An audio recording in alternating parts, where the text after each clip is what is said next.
नमस्कार दोस्तों, सिंथेसिस या कंबाइनिंग के इस विशेष सेशन में आपका बहुत बहुत स्वागत है।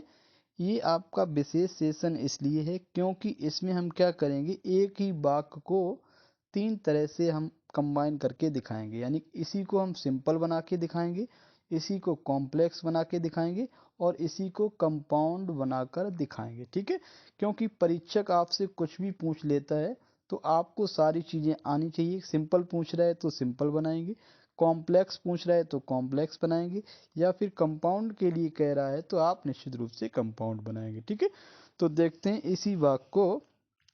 तो सबसे पहले अर्थ समझेंगे।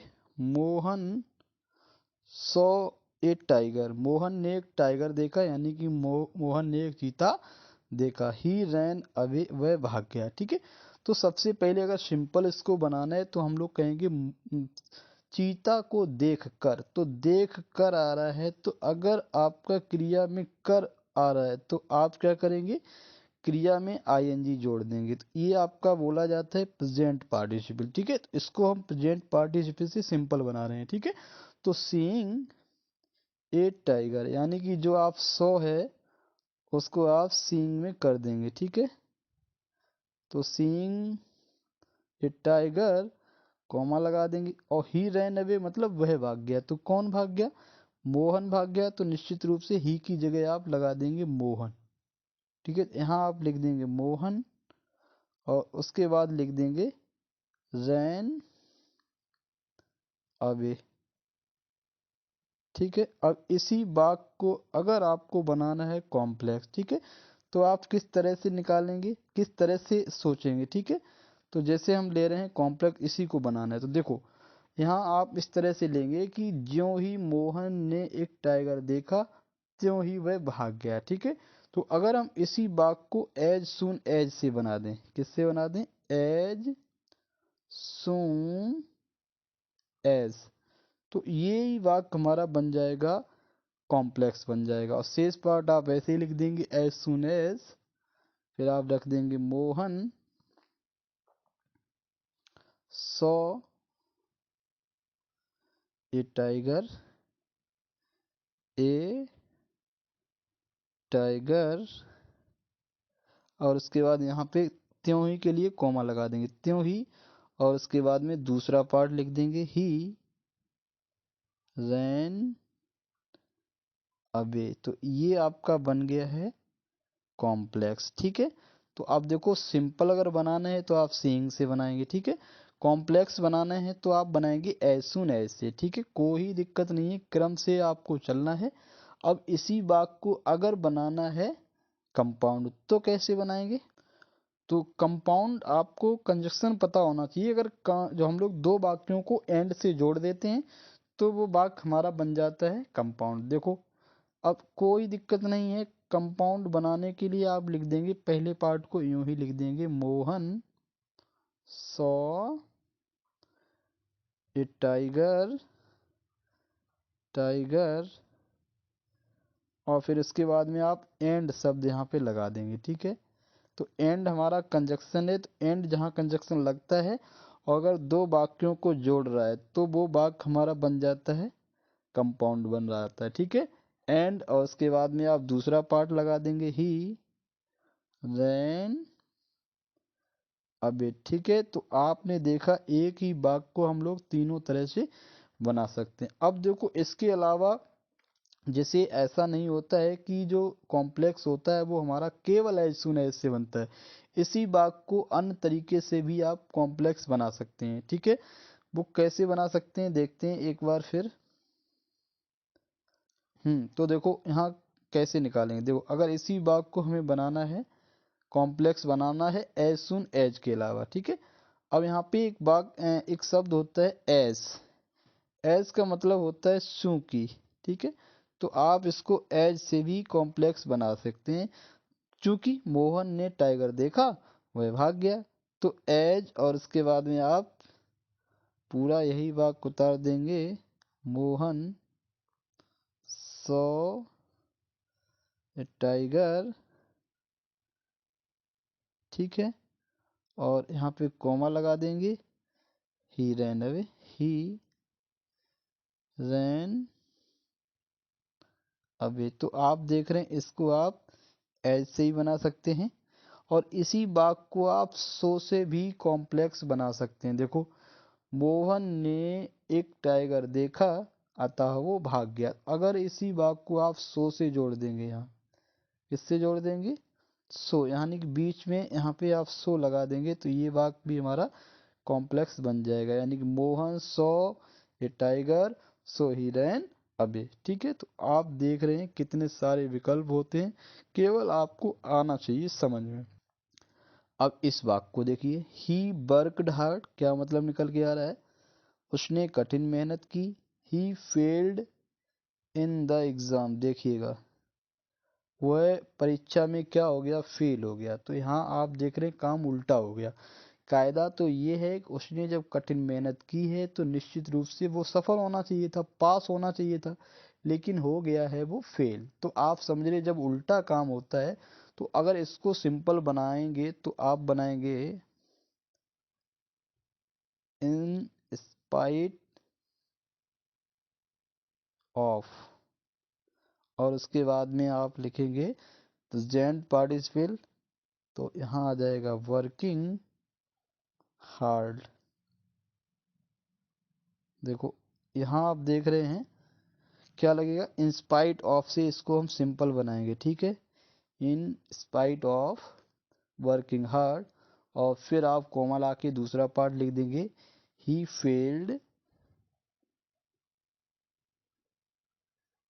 ही फेल्ड कहाँ पे, इन द एग्जाम। ठीक है, ये हमारा बन गया है सिंपल। ठीक है, अगर इसी को अगर बनाना हो कॉम्प्लेक्स, ठीक है, क्या बनाना है, कॉम्प्लेक्स अगर बनाना है तो कैसे बनाएंगे। देखो, कॉम्प्लेक्स आप एक आपका ऑल्दो होता है, ऑल्दो का मतलब होता है यद्यप। तो यहाँ आप देखेंगे यद्यप लगाने से हमारा जो अर्थ है बिल्कुल क्लियर हो रहा है, आपको लगेगा हाँ वाकई गुरुजी ये बिल्कुल फिट हो रहा है। तो यानी कि यद्यप उसने कठिन मेहनत की फिर भी वह एग्जाम में क्या हो गया, फेल हो गया। तो ऑल दो से आप इसको बना सकते हैं कॉम्प्लेक्स। तो यहाँ लिखेंगे ऑल दो, THOUGS। ठीक है, तो ऑल दो का मतलब होता है यद्यप। ठीक है, बस केवल यही लगाने के बाद क्या कर देंगे, ही वर्कड हार्ड, और इसके बाद यहाँ पे फिर भी के लिए केवल कॉमा लगाएंगे। ठीक है, और दूसरा पार्ट आप लिख देंगे, ही फेल्ड,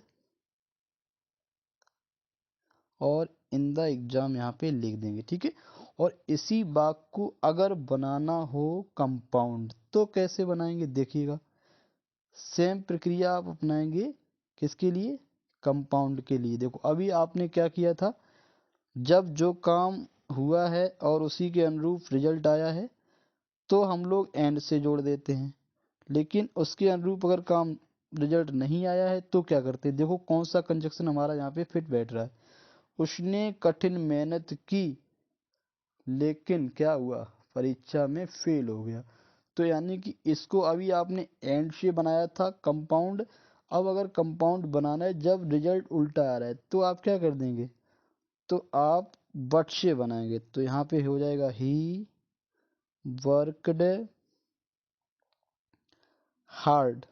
देखो, अर्थ भी समझते जाएं तो कोई दिक्कत नहीं होगी। तो ही वर्कड हार्ड, उसने कठिन मेहनत की बट, लेकिन क्या हुआ, बट, और फिर आप दूसरा पार्ट लिख देंगे, he failed in the exam. ठीक है, तो यहाँ आप देख रहे हैं अगर पास हुआ होता तो वट की जगह यहाँ एंड देखने को मिलता, और he failed in the exam पूरा यहाँ लिख देंगे आप। ठीक है,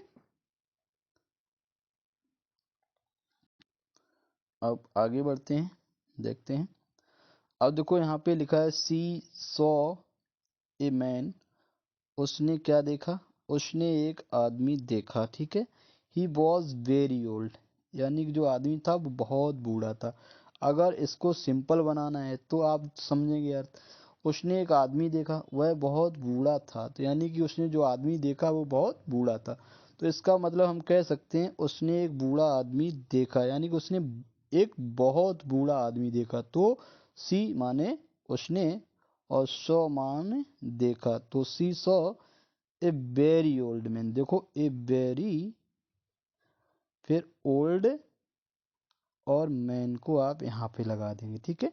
तो यहाँ पे इस वाक्य में देखा है कि ये आपका मैन रहा है, और मैन की विशेषता क्या है, वो बहुत बूढ़ा है, वेरी ओल्ड है। तो ये नाउन है, और नाउन से पहले आप देखेंगे वेरी आपका एडवर्ब है, और ये एडजेक्टिव, इसको आप नाउन से पहले लगा के इस तरह से सिंपल बनाते हैं। तो आपका ये बन गया सिंपल। और अगर इसी वाक्य को बनाना हो कॉम्प्लेक्स, ठीक है, तो आप कैसे पढ़ेंगे, कैसे अर्थ निकालेंगे। उसने एक आदमी देखा जो बहुत बूढ़ा था। तो देखो उसने एक आदमी देखा, तो आप इतना ही कर देंगे, सी सॉ ए मैन। अब देखो जो की, तो आप यहाँ जो या जो की निकालेंगे तो आप हु लगा देंगे, हु लगाते ही ये वाक्य हमारा बन गया कॉम्प्लेक्स, ठीक है।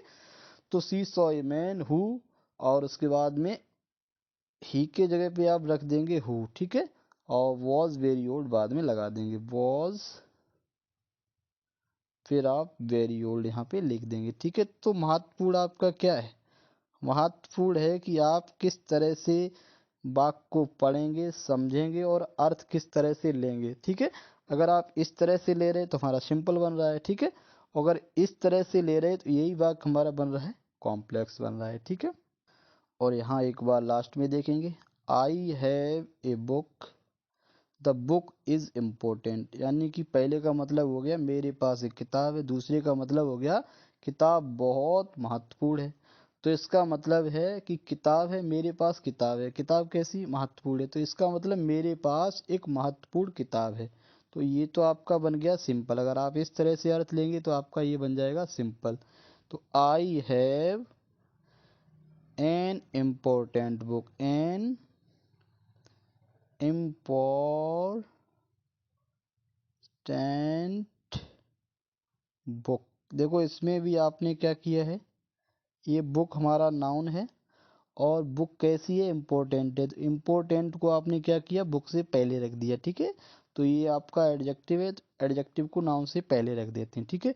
यहाँ पे ए बुक था, क्योंकि ए के बाद यहाँ पे देख रहे हैं बी, यानी कि स्टार्ट बी से हुआ था, तो यहाँ पे एन लग जाएगा, क्योंकि इम्पोर्टेंट आपका आई से शुरू हो रहा है, ठीक है। तो ये आपका बन गया है सिंपल। और इसी वाक्य को अगर बनाना है कॉम्प्लेक्स, ठीक है, तो आप कैसे पढ़ेंगे, मेरे पास एक किताब है जो कि महत्वपूर्ण है। तो आप देखो आई हैव ए बुक, और जो कि, तो अब देखो यहाँ पे बुक है, अब बुक को हम लोग अगर क्वालिफाई करेंगे, यानी कि इसको जोड़ेंगे, तो यहाँ पे अगर पर्सन होता है तो अभी आपने पिछले वाक्य में देखा था हु लग गया था, क्या लग गया था, हु लग गया था। अगर कोई वस्तु है तो आप यहाँ पे दैट या विच लगा देंगे, ठीक है। तो दैट का मतलब भी होता है जो कि, या आप यहाँ पे विच लगा सकते हैं, विच का मतलब भी होता है जो कि। तो दैट या विच में से कुछ लगा देंगे, ठीक है। यहाँ पे हु नहीं लगाएंगे, क्योंकि यहाँ पे वस्तु है, वस्तु के लिए जो कि अंग्रेजी विच या दैट होती है, जबकि अगर यहाँ पे कोई व्यक्ति होता, पुरुष होता या महिला होती, तो उसके लिए हम लोग हु या दैट लगा सकते हैं, बल्कि विच नहीं लगाते, ठीक है। तो यहाँ पे I have a book that is, फिर उसके बाद में आप इम्पोर्टेंट को इम्पोर्टेंट लिख देंगे। तो ये आपका जो है कैसा बन गया है, कॉम्प्लेक्स बन गया है। तो ऊपर वाला देखिएगा सिंपल इस तरह से बनेगा, और यही वाक्य अगर कॉम्प्लेक्स बनाना हो तो आप इस तरह से बनाएंगे, ठीक है। तो किस तरह से हम लोग अर्थ लेते हैं वो हमने बताने का प्रयास किया है। वीडियो अगर अच्छा लगा है तो इसको लाइक करिएगा।